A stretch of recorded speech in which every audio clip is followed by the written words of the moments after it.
Greeting everyone once again, and welcome to the 110th session of the online Optom Learning Series, or OOLS. And today we have with us Dr. Anith Pillai. Dr. Pillai received his undergraduate degree from the University of Texas at Austin, and then went ahead to achieve his Doctor of Optometry from the University of Houston College of Optometry.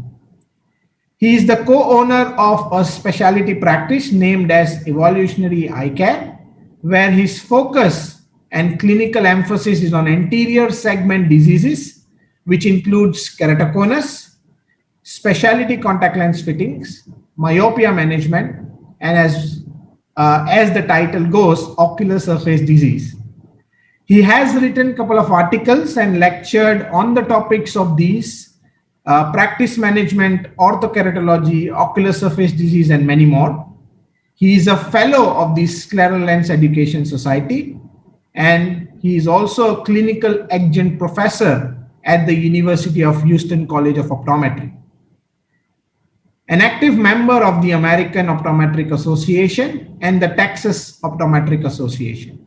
He also serves on the board of the Harris County Optometric Society and also on the board of the American Academy of Orthokeratology and Myopia Control. He is also the Texas leader of the Young ODs of America. That's a very interesting title, I guess.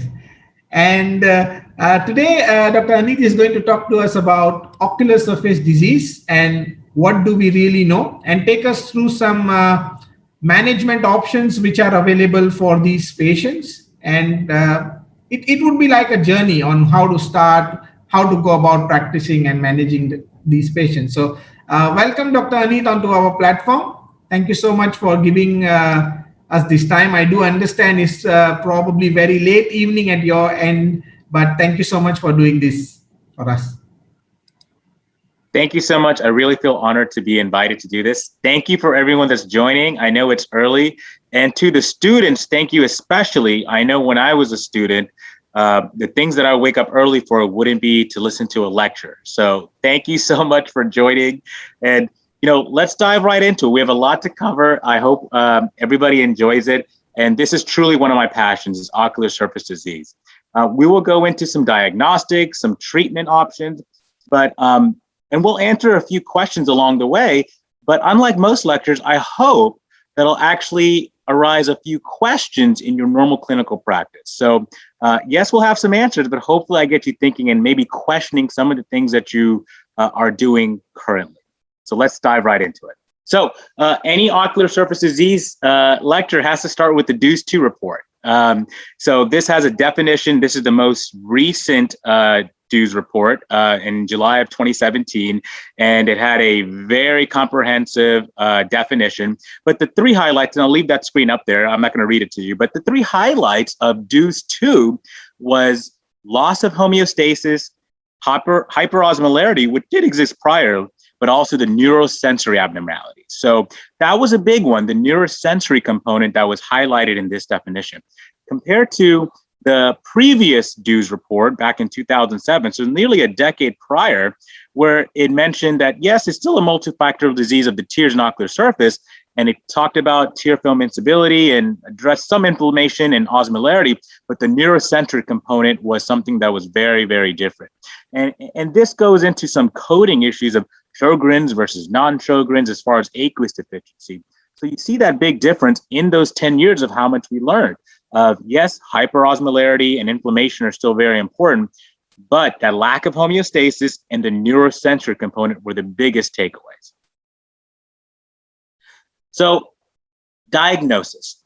This is something that we do in clinic every single day. There are very advanced technologies out there, but we've been doing it for years. So the basics, slit lamp, vital dyes, those are things that we've always had. And, being able to see tear breakup time, being able to see conjunctival and corneal staining, those are things we've done for years and still very important clinically, even now in 2021. Schirmer's test is still used a lot in clinical trials. I don't use it much clinically for tear volume, but it's still a test that's available. Mibography is something that's come around in the last few years, a great tool to really show patients what's going on at a glandular level, showing what kind of gland atrophy, what kind of gland loss is there. So and I'll get into this a little bit later of my pros and cons of mybography, but as a patient education tool, I think it's very invaluable. This top image is called a meibomian gland evaluator for those that are familiar with the Lipiflow device from MGD treatment. This is actually developed by the same company. This actually is a quantitative measurement of what the meibomian gland secretion is. So using that little tiny instrument, it actually simulates what a blink pressure is at the lid. So at the slit lamp, you actually gently apply it to the lower lid and the upper lid if possible, but generally at the lower lid, and it simulates the pressure of a blink to see what that meibomian gland secretion is like. So prior, what we would do is actually press on the lid and press on those meibomian glands or use a Q-tip. And what we're finding is, well, that's not the normal pressure that's happening in the blink. So if you see secretions from the meibomian glands from you exuding your thumb onto it, that's not what's happening in their day-to-day life. So this is a much better evaluation tool. Osmolarity and MMP9 are great tools to measure hyperosmolarity, but also the inflammatory load. So there's a couple of different devices that can measure that. That's a great tool to give objective data. So when patients come in, it's hard to sometimes express what's going on in their eyes. So having that number, similar relating to blood pressure or blood sugar reading, saying, hey, your osmolarity or your dry eye reading is 350 and it should be 308. It really ties the patient of having a goal. I need to lower that number. And questionnaires, there's several out there. The DEQ5, Speed 2 is the one that we use in our clinic. I think this is really important to use as a screener. Patient symptoms are so hard to quantify. And if you just ask a patient how they're feeling and then implement a treatment and then follow them months later, it may be hard for them to say if they're feeling better or worse. But this is a validated and quantifiable way to measure patient symptoms. And it can also show patients who think they're asymptomatic, they're not as asymptomatic as they think. So these questionnaires are very valuable, and I highly recommend utilizing them in your clinic. And the phoropter. So this is one I get a lot of questions about. How is your phoropter a diagnostic tool for ocular surface disease? Well, it's probably one of the best. And the reason is when you're doing your manifest refraction and you see your patients constantly blinking, seeing their vision fluctuate, and you have to constantly tell them, keep blinking, and things go in and out of focus, that's usually not an issue that's fixed with glasses or contact lenses. That's a tear film disturbance. And that's one of the best ways for me to tell them, hey, you know how you've been blinking and had to constantly refocus? Well, that's because you have a tear film deficiency. So one of the best and early diagnostic tools is actually our phoropters. So we're going to go into a few different topics. We're going to talk about meibomian gland dysfunction, aqueous deficiency, and blepharitis. And I am separating these as in three distinct entities, but what we'll find out is it's not completely different diseases. They're commingled in most cases. So where do we start? Where does it all begin? So let's start with MGD, or meibomian gland dysfunction. This definition that's on the screen is actually developed by the International Workshop of Meibomian Gland Dysfunction. So this group is obsessed with MGD. They get together and they talk about what is the best way for us to define it. Well, I think we all can maybe understand how to diagnose it. When we see this turbid secretion from the meibomian glands, block glands, you see this kind of oily infestation coming out of these glands, we know that's MGD. But we need to really categorize at what levels, and is that the underlying root cause? Then we'll transition into aqueous deficient. Now, I will mention here, when I was coming up in optometry school, I was taught that 80% of dry eye or ocular surface disease was due to an aqueous deficiency.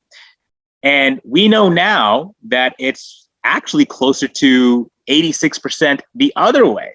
86% of a combination of meibomian gland dysfunction with the other disease processes. So our learning and our understanding of the disease process has changed drastically over the last 10 to 15 years.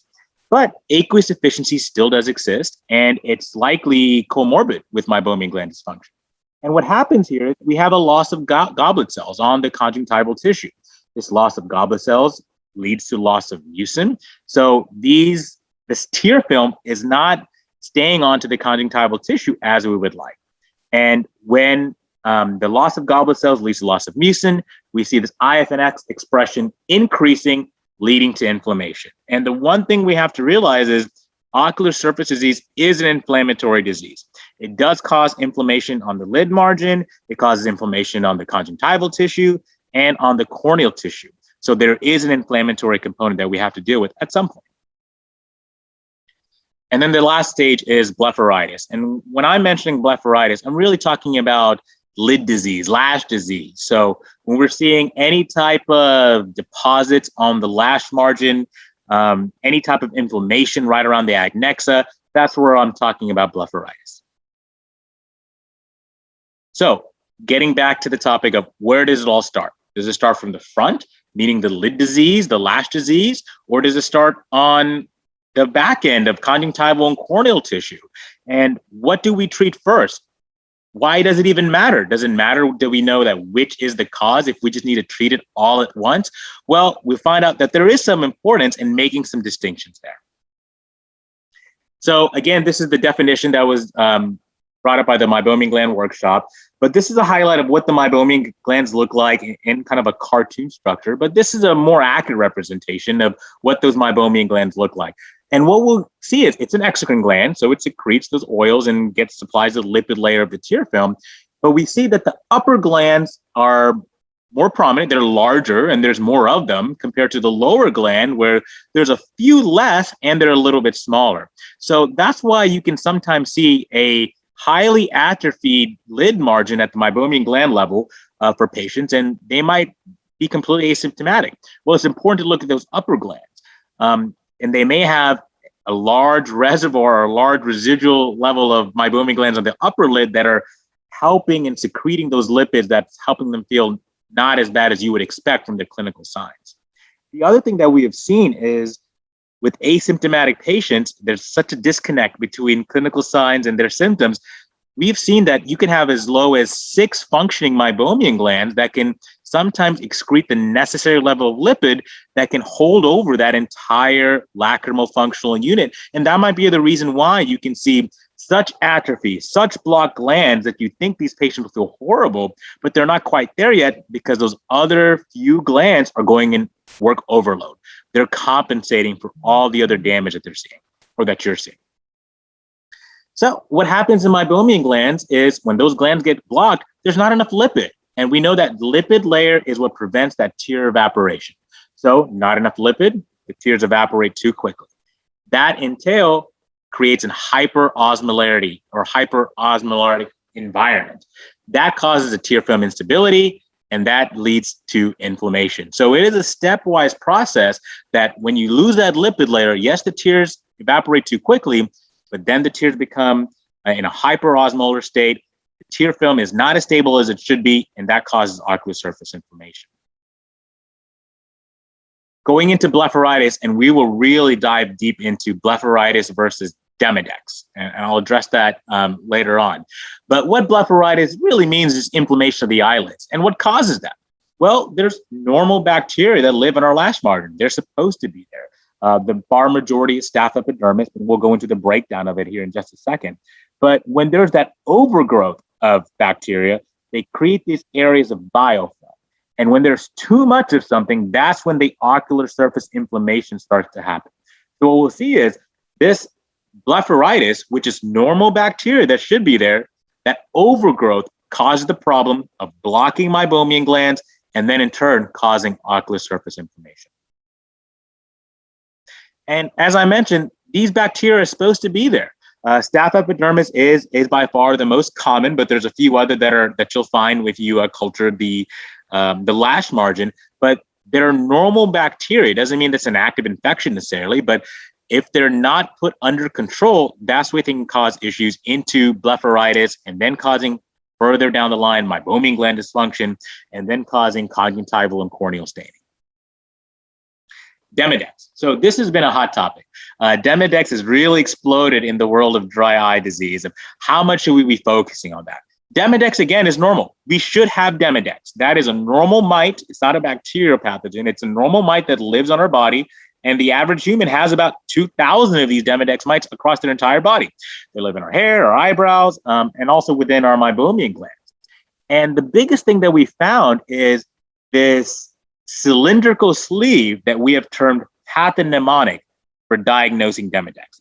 And I mentioned how we'll give some answers throughout this lecture, but I also want to raise some questions. And this is one of the big ones is this cylindrical sleeve really pathognomonic? Where that term came from was from a few studies, but this is one of the main ones, where they did a study of evaluating the lash margin of several different cases. This was done in 2005, where they had 3 different groups. And they saw lashes that had a lot of that cylindrical dandruff. Then they had some lashes that had a few of them, not diffuse, but sporadic. And then they had a group that had completely clean lashes. So out of group A and B, which are the only 2 groups that had that cylindrical dandruff, they found when they put it under a microscope that 100% of those 2 groups had Demodex. So from that study, which is the main one that's referenced, we have come to the term, if you see that cylindrical sleeve, it's pathognomonic. That has been kind of the frontline study for a lot of us of saying, if I see that sleeve, I know for sure that that's a Demodex infestation and I need to treat it accordingly. Well, that was 2005, and this is 2021. So a lot of time has passed. And the other thing I'd like to point out is the number of cases. There was 55 clinical cases. Now, I will say in my own practice, if I did a study and or just evaluated 55 patients and I saw these results, that would probably be enough for me to realize, hey, this is most likely correct. I can, project that onto the future cases. But for an actual full clinical study, that's not that many cases. So fast forward to 2019. This was another study, far more patients, close to 1,700 patients in both groups. And they evaluated that lash margin again. And they looked for that cylindrical sleeve. Now, what we found in that study is, yes, if you find that cylindrical sleeve, it is still more common that it's Demodex than anything else, but it's not 100%. So what we'll see is for follicularum and brevis, the 2 different types of Demodex, if you have a cylindrical sleeve, you're about 3 times more likely that it's Demodex compared to something else. And for brevis, you're closer to about 5 times. Now that's significant. 3 to 5 times more likely that it's Demodex compared to another etiology. That's very clinical significant and should raise your eyebrow of how you should treat that. But if you look at these percentages, 28%, 32%, that's not 100%. So I think we should start questioning, is it pathognomonic or not? So the other reason of why that discrepancy in those percentages is because of how we're diagnosing it. So we're going to get into a little bit of geometry. Back to our elementary school days, secondary school days. Let's go into what's a cylinder and what's a dome. And why would I be talking about geometry? Well, I think it's clinically impactful. I want you to look at these 2 different images, the one on the left and the one on the right. The one on the right is what most people and in studies have shown pathognomonic for Demodex, that nice cylindrical formation. That is more likely to be Demodex. The one on the left, now while it looks completely different, in clinic, it may be hard if you don't see that picture side by side. The difference is you see this dome formation. It's not quite a full cylinder. It comes to a point. That is biofilm. That is actually more likely a bacterial manifestation of anterior blepharitis, that staph epidermis that we talked about compared to some of the other bacterial loads on the lash margin. So that could be the reason for that discrepancy of our diagnosis. If we see these little formulations around the lash, we could just assume, well, it's all Demodex. That's not entirely true. We have to realize that difference. And you can see it. It's a little bit more oily, a little bit more waxy, a little bit more glistening to the stage of blepharitis, while as the Demodex, almost perfect cylinder, not as waxy, not as oily. That's where the Demodex is actually living underneath. So the studies show that it's not quite 100%, but our diagnosis of it might be part of the reason. So the question that I mentioned, start thinking about when you see those sleeves, are we sure that it's 100% Demodex? Is it pathognomonic? That's one thing that we need to start questioning. And again, a big part of that is our diagnosis. Are we seeing that full cylindrical sleeve? Are we seeing Demodex mites crawl across the lid and lash margin? Or is it more biofilm formation? And that might be more prominent than we actually think. And the importance of knowing that difference is our treatment protocols are completely different. We know that tea tree oil formulations have exploded in the ocular surface disease environment. And we know that's what we really need to use to kill Demodex. Well, that may not be necessary for anterior blepharitis. And our traditional anterior blepharitis treatments with surfactants such as Ocusoft lid scrubs and the other competitors, those foams and lid scrubs will not be effective at Demodex. So we need to know what we're actually treating for our treatments to be effective. So going back to the question, where do we start? Do we start from the front? Do we go to the back? Do we start treating corneal and conjunctival tissue, or do we start from the lid and lash surface? So I would say it's a tough question to answer.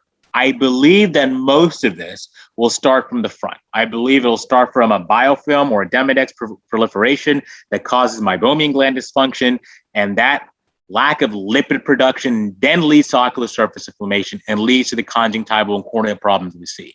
But if a patient comes in and they have diffuse keratitis, are you going to treat the causing root first? They might be in terrible condition. It's kind of like when a house is on fire. Well, if it was caused by an electricity issue, are you going to solve that, or are you going to put the fire out? Sometimes you just have to put the fire out. So if you see diffuse and rampant keratitis or conjunctival staining, sometimes you need to address that first just to get the patient comfortable and to a stage where the chronic therapy will be effective. But eventually, you need to treat the chronic underlying issue, which is usually lid and lash margin disease. And if you never tolerate it, all you're doing is putting more and more bandages on. So let's get a great segue in going into the treatment. So the DEUCE-2 report did a great job of going into the protocols and the stepwise approach of how to treat ocular surface disease. This is very small print. Don't worry, I'm going to blow it up and we'll go through each step individually. So the first step is what we do as kind of environmental control. The over-the-counter therapy. So a patient comes in, you see some signs of a tear film instability. If they're not using anything or not even aware of it, you want to start them on some lubricating drops. Get them on omega-3 therapy, some lid hygiene. Though that's really the first step. Now, what we'll see in clinic is most patients that present to us have probably tried some of that. And we'll have to kind of ramp up our therapy. Now, omega-3s. This was, I should say, a highly debated topic is how effective is omega-3? And the DREAM study was really at the forefront of questioning it. So what the DREAM study was, it was actually a very well done study, but it had a few flaws. And it basically told us that omega-3s have no effect. It's pretty similar to placebo. So if you give a patient omega-3, it's no different than giving them a placebo. The problem was, if you looked deeper into the study, the placebo they gave was actually olive oil. So we know that olive oil has some anti-inflammatory effects. So there were follow-up studies that were done that really had a proper placebo and checked more than just patient symptoms. They checked for osmolarity, tear breakup time, the actual omega-3 index, inflammatory biomarkers, and there's several studies. This is just one that I referenced here, and we're finding out that omega-3s are indeed beneficial. So I highly recommend to all my patients to have some type of omega-3 supplement, having a diet that's controlled. In America, everything is omega-6s, all red meat. I'm in Texas. It's all burgers and steaks.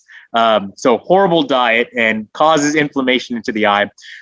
So anything that we can do to reduce those inflammatory omega-6s and increase those anti-inflammatory omega-3s will only be beneficial to the patient. That's the starting point. Most of our patients come in at some level of using some kind of drops, and they're already suffering. So this is where we need to add some more therapy.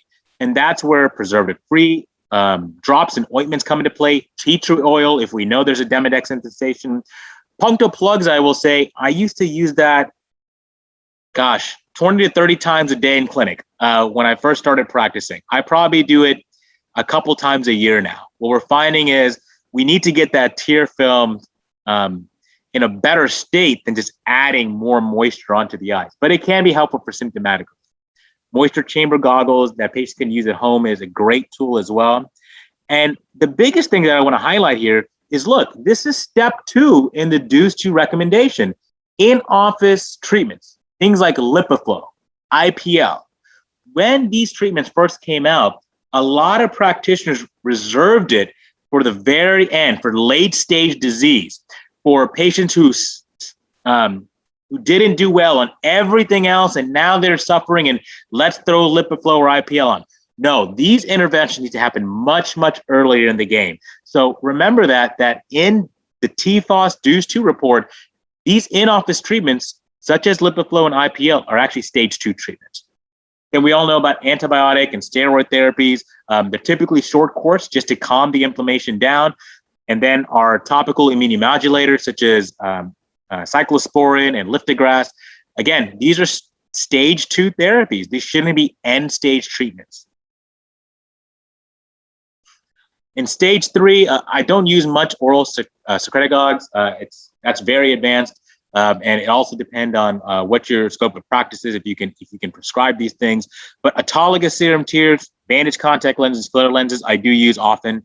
Autologous serum tears are basically blood is drawn from the patient, and that serum is used to make a compounded drop. And what we found is that the anti-inflammatory effects and the cytokines that are in their serum actually helps reduce the inflammation. I will say autologous serum tears can be very beneficial for those recalcitrant cases of keratitis that just doesn't go away. It can be cumbersome and expensive to patients to draw, but there's a lot of other companies that have come out that make the process a lot easier. Albumin, which is not the patient serum, it's actually just serum that's been donated. So serum albumin is something that you can get at compounding pharmacies, also been very beneficial for our practice. Bandage contact lenses and scleral lenses, as mentioned in my intro, I'm a big scleral lens practitioner, so I find that it's not just great for keratoconus and ectasis, but for our dry eye patients, it can be a great benefit. And the reason is scleral lenses are filled with preservative-free saline. It's a constant bath that's over that entire corneal surface. It can help heal keratitis and just make that patient feel very comfortable while still correcting refractive error. And then the last stage, these are end stage patients. This is now where we introduce Lipiflow, IPL, cyclosporin, Liftigras. At this stage, they need more advanced treatment, longer term steroid therapy, amniotic membrane, in some cases surgical therapy. Amniotic membranes have been great in my practice. I find that they're a little bit of a magic bullet. I almost think of them as a booster shot. They can get that surface nice and pristine, but they're not an end-all cure-all. It's not the long-term game. It's just getting that surface to a state where my other therapies can be more beneficial. And the other thing about longer duration steroid, I find that optometrists are very scared of steroids. I think we're the only profession that's so hesitant to do steroids for 1 month, 2 months, 3 months. If a patient needs it, they need it. And if they're having severe keratitis and they just can't feel comfortable on anything else, don't be afraid to do long-term steroid. You just got to watch them. Watch their intraocular pressure. Try to use a softer steroid like loteprednol instead of prednisolone. And just keep an eye on their eye pressure, monitor if there's any changes of their crystalline lens or their optic nerve. As long as you watch them, keep an eye on them, there's no issue with going with these long-term steroid therapies, especially with some of the newer tools in our toolbox that we see don't cause those complications. I brought this slide up because when you recommend artificial tears, this is what a patient sees. They're going to go to the drugstore and they're going to see all of this. They're going to see a drop that costs $20 and a drop that costs $2. Guess which one they're going to pick? They're going to pick the $2 one. So it's important to make a recommendation. If you're not stocking artificial tears in your office, which I do, I recommend it. That way I know the patient is getting exactly what I prescribe. I would at least write it down for them so they're not getting like a vasoconstrictor or an allergy drop, they need to know specifically what drop they should be using, even if it's something as simple as an artificial tear. I like to always recommend preservative-free tears. The ocular surface is compromised. I don't want to add any preservatives to complicate issues. If I notice some issue of meibomian gland dysfunction, I like to have an artificial tear that has some type of lipid component to it as well. Same thing with omega-3s. You recommend an omega-3, this is what the patients see. They're going to go to their local pharmacy and they'll see a sea of medications. And what we see is that most of these omega-3s aren't beneficial for ocular surface disease. So I highly recommending a specific omega-3 that is clinically validated to help with ocular surface disease. We carry PRN in our office, in addition to Hydra Eye. Those are two very popular ones among the dry eye community. Nordic Naturals is another great one. Typically, you want around 2,000 milligrams of the EPA and DHA component daily for that patient to really have any type of benefit for their ocular surface inflammation. For lid, lashes, and cleanser, again, these are typically over-the-counter treatments, so always letting them know which one you recommend, and this is a great opportunity to have it stocked in your office as well, so you know what the patient is getting. Hypochlorous acid, I'm a huge fan of. There's a lot of new players in the game. I like having these preservative-free formulations, but what hypochlorous acid does is remove that bacterial load from the lash margin, remove that bacterial load from a meibomian gland tissue. So it really cleanses the eyelid surface, makes the patient feel a lot more comfortable, and that's part of ongoing therapy. I equate it to my patients as saying it's like flossing your teeth. Keep it next to your toothbrush. You want to use it twice a day. Keep that lid and lash margin nicely clean, hygienic. This can prevent further problems. I can do all the treatment in the world, Lipiflow, IPL, to reset that system to get you back at baseline, but you got to do some work at home to make sure it doesn't come back.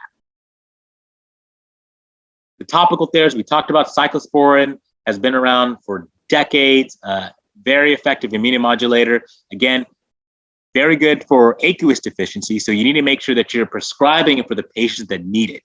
The newer medications that have come out, Restasis, the old dog that's been there for a long time.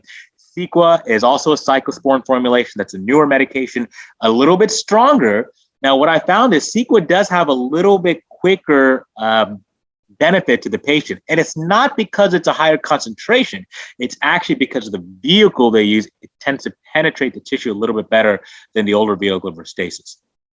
Clarity C is it's done by a pharmacy called Imprimis here in the US. I believe it's maybe available in Canada. I'm not sure all the countries available. But one thing I like and why I highlight it is you don't have to deal with prior authorizations. So one thing in our country, in the US, is anytime you prescribe something, insurance has to cover it, and we have to give our medical records and give prior authorizations. Well, with this particular pharmacy, it's all private pay to the patient. Don't have to worry about drug authorizations. Very affordable. So that's a good option practice management wise. Acrevis and Cyclosol are some drops that are coming out, not available quite yet in the US, but they are available in Europe. Liftigras was a drop called Xiidra commercially. That's a different mechanism of action. Also works a bit quicker. What the company states is within 2 to 4 weeks, patients see a dramatic increase or decrease in symptoms, but also clinical signs as well. And don't forget steroid therapy, like I mentioned. Here are some of the in-office treatments, and we'll go through each of these in detail so you can see what they look like if you've never seen them or had any exposure with them. Lipiflow, we talked about, is a very common one, been around for a while. Miboflow is another meibomian in-office treatment. Blepharitis, Lidpro, these are Microblepharoexfoliation tools that remove anterior Blepharitis, Demodex, anything that's on the lash margin. iLux is, again, a meibomian gland treatment.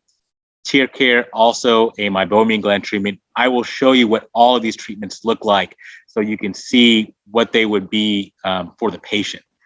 IPL and radio frequency were some of the newer players in the games that we're seeing a lot of benefit from our patients. So more to come on those. One I didn't mention on this bullet point, but I will talk about is low-level light therapy. that is also a newer player in the game and seeing some great results from some of our colleagues. So this is what Lipiflow looks like. You have this computer screen that can really, you can dictate what the temperature setting is, how much pressure you're allowing. It has these activators that you're seeing on the right that go right underneath the lid margin. It actually squeezes from the front and back surface of the lid to excavate those meibomian glands while simultaneously heating it. Miboflow is also a meibomian gland treatment, and this is what the system looks like, but there's no activators, there's no disposables. It's just a single unit that's cleaned off with alcohol in between treatments. It applies heat to the external surface of the lid, but the administrator, the technician who's doing the treatment, is actually responsible for manipulating to cause that expression. So it supplies the heat to the lid margin, but there is manual movement that's done by the technician to actually excavate those blocked glands. These are some of the Microblepharoexfoliation tools that I mentioned. Blepharitis is the most common one. It's a great tool to remove any type of biofilm, Demodex, anything that's on the lash margin. You can use your favorite surfactant on top of the lash margin to really remove that bacterial load.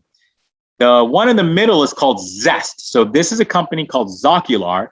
It's actually invented by a colleague of mine that's in Houston, Texas. So in my neck of the woods, it is a polysaccharide. It's actually based from okra. So very natural.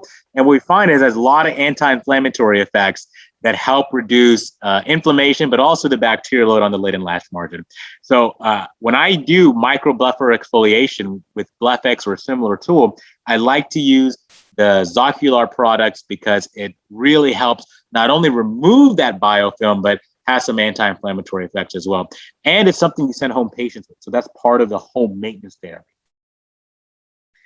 iLux, this is a device that's now owned by Alcon.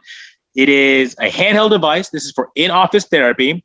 And if you look at the image to the right, you can see that the end of that probe actually goes right over the lid margin. So there's a portion that's on the inside portion of the lid and a portion that's on the outside. And the technician or the doctor, whoever's administering it, actually supplies the pressure. There's a trigger that you compress to actually excavate those glands. Now, it supplies the heat for you, and you can kind of dictate what temperature level you like. But on the very top, there's that viewer, so you can physically see those glands being expressed, which is a little bit different than Miboflow or Lipiflow. You're not seeing what you're doing. It's a device that's excavating those glands. With iLux, you can actually physically see what you're expressing. Tearcare is it's a cool system. It looks almost like it was invented by Apple from the pod that it comes with. But you have these little strips. These are disposables, and they go right across the upper and lower lid margin. So this is unique in that it's an open eye treatment, meaning the patient has these strips on the lid margin. It applies the heat, and the patient can blink. They can watch a movie, watch a screen. They can have normal blink function while this treatment is in process. After the initial treatment with the Tearcare device, it's recommended to do a manual expression just to get those glands expressed from all the heat that was delivered. IPL, which is intense post light, is actually from our friends in dermatology. It's been around in the dermatological scene for many, many years. And what they found is they would do IPL for cosmetic procedures, and the patients would come back and say, hey, my dry eye is feeling better. Well, eye doctors got curious, and we found that it does help with secretions of meibomian glands. For patients that have ocular rosacea and telangiectasia, it helps reduce those blood vessel proliferation. So IPL has been around now for several years, and we're seeing excellent results with IPL. There's even a few more companies that have entered that realm. So you'll probably see more and more companies getting into that realm because we've seen some great results with it. This, again, is an in-office treatment. This may not be available in every country, but it's a treatment made by Ocusoft. It's called Thermal One Touch. It's similar to almost a warm compress device, but it looks like a goggle. And you can set the temperature to whatever level you want, and you can dictate how many minutes you want to have the patient treated. So depending on the level of meibomian gland dysfunction, low, medium, high, the company has recommendations of what levels you should be treating. Again, this is an in-office treatment, and the company does recommend manual expression after this treatment is done.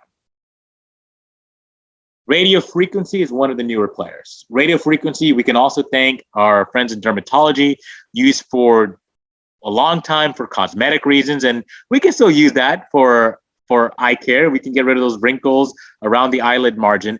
But what we have seen is that with radio frequency treatment, it is a good way to get those meibomian glands start expressing again and really target those glands. While Lipiflow, Miboflow, Tearcare, they're kind of systems that are one size fits all. It's not targeted. With radio frequency, we can target specific gland, put more pressure, less pressure on the areas that we need.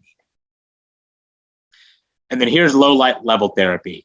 It's actually how it's presented in America right now. The main company is Marco. The system is called Marco Equinox. So you'll have this mask that's emitting a low level light therapy, basically a red light.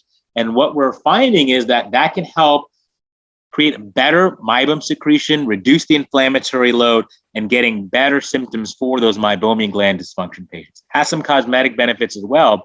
And we're seeing that just lowering the general inflammatory load. There's a lot more research that's going to come in this area, I am sure, but it's very, very exciting to start seeing this in a treatment protocol that's now available commercially for offices here in the US. And then here are some at-home devices. TrueTear was initially launched with not great success, but it does help with some neurostimulation. It's inserted into the nostril, and it actually helps stimulate the trigeminal nerve to help the patient create their own tear. So it's not just a reflex tear, it's actually producing the full tear that we want with lipid layer, mucin, and aqueous layer. So it's not a reflex tear. The new lids is a treatment patients can get to actually do lid exfoliation at home. And the eye tear is the newest one that's similar to TrueTear, but it's actually presented on the outside of the nose, not inside the nasal cavity. Again, stimulating that natural tear secretion. And then Scleral Lenses, as I mentioned, a great option for patients with ocular surface disease, gives that nice tear reservoir to make the patient feel comfortable while giving them that refractive error correction. And I'm a big fan of amniotic membranes. They're not a cure, but they can calm that inflammation down where everything else is more manageable. There are dry amniotic membranes and cryopreserved. I've used both. I will say the cryopreserved is really good for really end-stage diseases, corneal ulcers, mechanical burns. So those really hot eyes that have really, really damaged corneal surface, I go to the cryopreserved immediately, but I have found that the dry amniotic membranes, a lot more comfortable with the patient, and for that keratitis, even recalcitrant keratitis, has been very effective. And this is just some stuff on the horizon. I won't go too deep into it. I know I'm running out of time. There's a nasal spray that's coming out soon, already in FDA trials. We should be seeing that soon, hopefully. I'm excited about that, very tolerant for patients. The one that I do want to really highlight is the Ocu310, which is a different mechanism of action than what we've seen before compared to just cyclosporin, reducing the inflammatory load by immunomodulation. So that's something that's a little bit different, as well as the SHP659. Again, these terms for clinical studies, and I'm sure they won't be the drug names, but they're different mechanism of actions. The SHP659 is an epithelial sodium channel inhibitor, which is something that hasn't been on the market yet, a completely different mechanism of action. So I'm excited to see what that can bring. So what I've been talking about, do we treat front to back or back to front? Well, hopefully after hearing me, I hope you can start to appreciate that the front part of the eye is likely the root cause. So it's important to start treating that lash margin, that lid margin, and then prevent that ocular surface inflammation onto the conjunctival and corneal tissue. But if it's already at a severe stage, calm the eye down and then address the root cause. So the sum up, the things I hope you take away, I know we went over a lot. Start front to back, make sure we're addressing root causes. And then the question I wanted to address to the entire group is, Demodex versus Blepharitis? Are we sure that those cylindrical sleeves are pathognomonic? Start questioning those things based on the studies that I showed. Start looking at that cylinder versus that dome formulation on the lashes. That might be a big differentiating factor whether you're dealing with Blepharitis due to a bacterial load or a Demodex that's a mic formulation. Thank you so much. I really appreciate you taking the time this early in the morning. Thank you for all the doctors and the students to listen to this. I hope you learned a lot. I hope you had some fun. I hope you know who that is in the picture, Mr. Bean, a childhood favorite TV show of mine. Thank you so much. And if you have any questions, I'll be happy to answer them. Thank you again. Thank you so much, Dr. Anith, for that comprehensive, starting from the initial and then going to the advanced. And I really like the point where you mentioned that the upcoming strategies are also there. There are something which is coming. It's all in the bowl, coming out. So it's really important for us to know as practitioners on what's going on, what's available, what's going to come. So thank you so very much for taking us through this journey. As I was mentioning, it's going to be a journey, and indeed it was. Just out of curiosity, we have so many options available in terms of treatment. So do you have any go-to treatment which you would like to do for all patients? Is there any like your favorite, or what do you think about this? I will say, yeah, it's a little bit more tailored. So I do like to address the lid and lash margin first, trying to be a little bit more preventative than reactionary. So we do a lot of Microblepharoexfoliation. Miboflow we have in our office. We're looking at the low level light therapy to bring in. So those are my favorites because I know I can have such an impact so early in the stage. When those patients come in that are so far advanced, that's where it's tricky. And I have to tell them, we're gonna have to try some things because I wish I could have saw you 10 years ago and these treatments would have been a lot more helpful. So when I start to see, I will say I reach for probably amniotic membranes a lot earlier than some of my colleagues. I do explain it to a patient, this is a booster shot. You're already advanced. I'm seeing inflammation on the surface. Let me calm this down, get that surface to as pristine as I can get, where my other therapy is going to a lot more beneficial. When you see this 3-4 plus SBK and you just throw artificial tears or an immunomodulator, it's like throwing, a glass of water on a house on fire. It's just not quite enough. I need to calm that inflammation down where other things that can be helpful. So in that end stage, yeah, I really reach, I wouldn't even say end stage, maybe stage 3 or 4 if I see keratitis. I like to reach for those amniotic membranes at the beginning. But if I catch them early, I want to treat that lid and lash margin. So I really like doing those Microblepharoexfoliation treatments in addition to some type of in-office meibomian gland expression, whether it be Lipiflow, Miboflow, or any of the newer ones, such as radiofrequency or low-level light therapy. That's the one we're looking at, actually. All right. And in any case, would you do combination therapies, for example, fitting them with sclerals and calling that for in-office therapies, or as you said, it's tailor-made, so probably it would depend on the case, if I may put it. Yeah, most things are going to be combination. There's very few patients that I have that are on a single protocol, a single treatment option, I should say. They're mostly all on some type of preservative-free lubrication and omega-3s. And then if I'm doing an office treatment, that's not the end-all be-all. I tell them once I get those glands opened up a little bit, there's nothing preventing them from clogging back up like they did.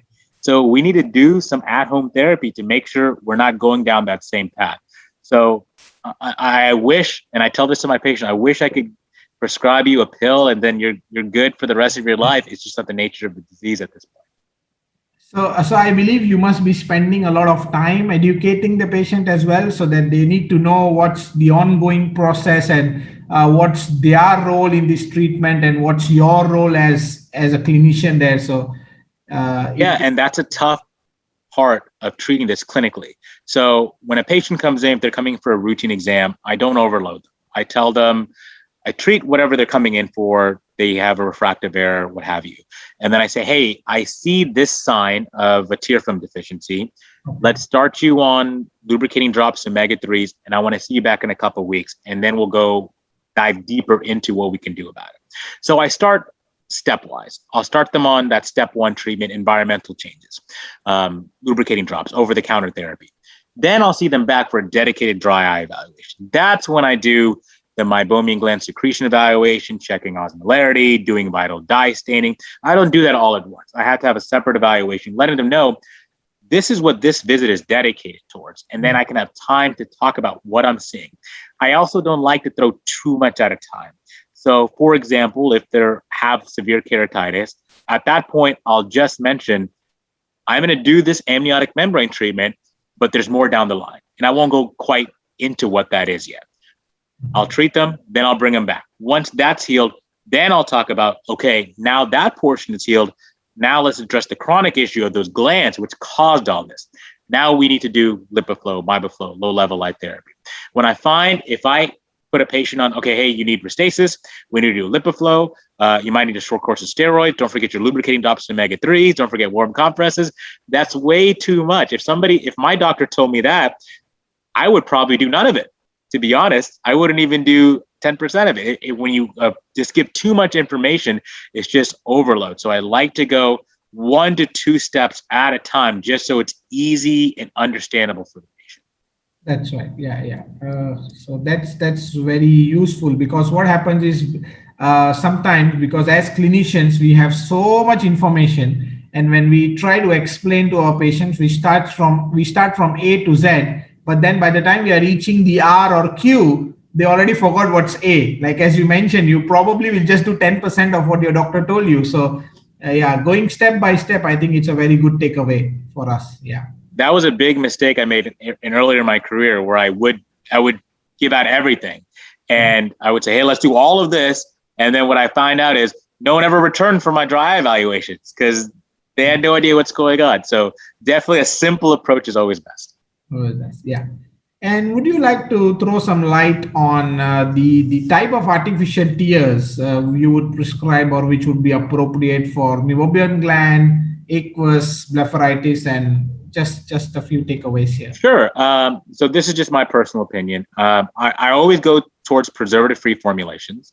And if it's a meibomian gland dysfunction patient, I like to have something that has somewhat of a lipid layer into it. So I like Retain MGD. It's manufactured by Ocusoft. That's what we stock in our office. So I'm a big fan of Retain. But there's other drops that have a lipid component: Sustain Balance, Refresh Advanced. So there's a lot of options out there, but I personally like Retain. That's right. Okay.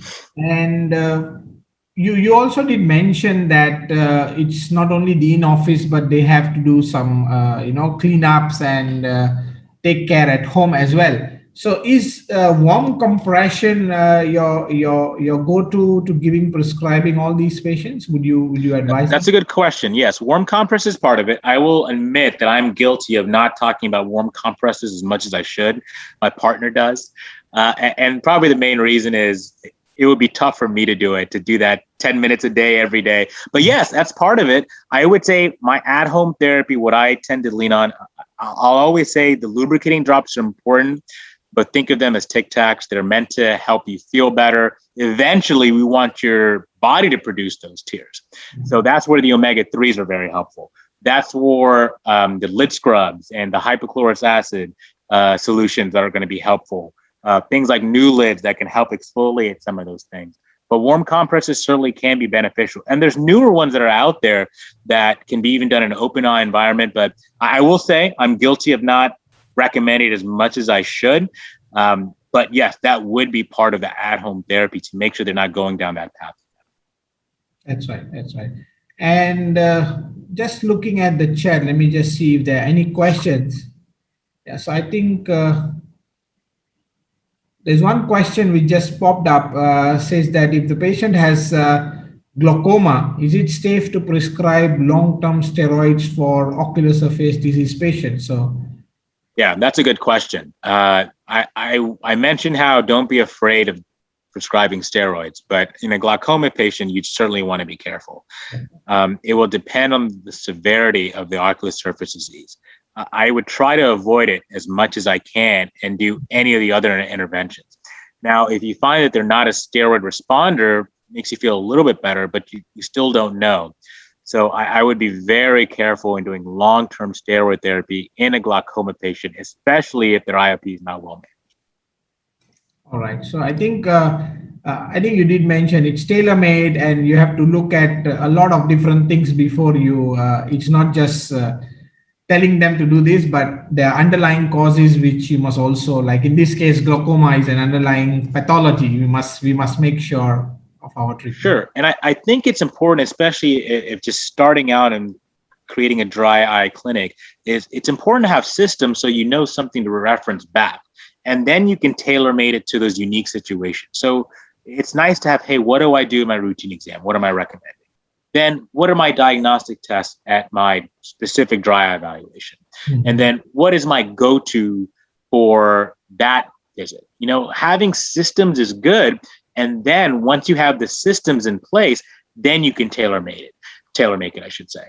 But if you're not sure what to do from the get-go, then you find yourself, well, I might prescribe those 4 or 5 things all of a sudden. You don't know what to do at each visit. So I would highly recommend come up with a protocol that you feel comfortable with it presenting each step along the way, and then start customizing it once you get comfortable with that system.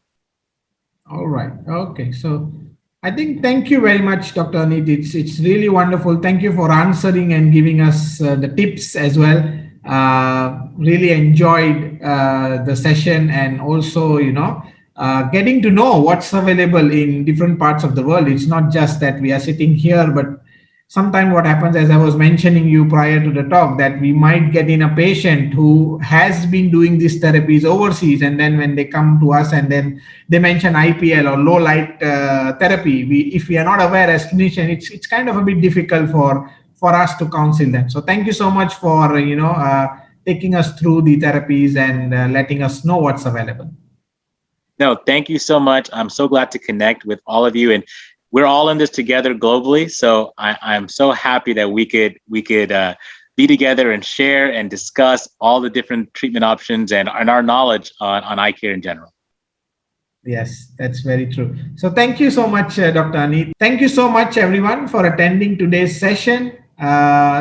We do have session planned next week. Until then, stay safe, take care, and see you all next week. Bye-bye. Thank you, everyone. Thank you, Dr. Anith. Take care. Have a good evening.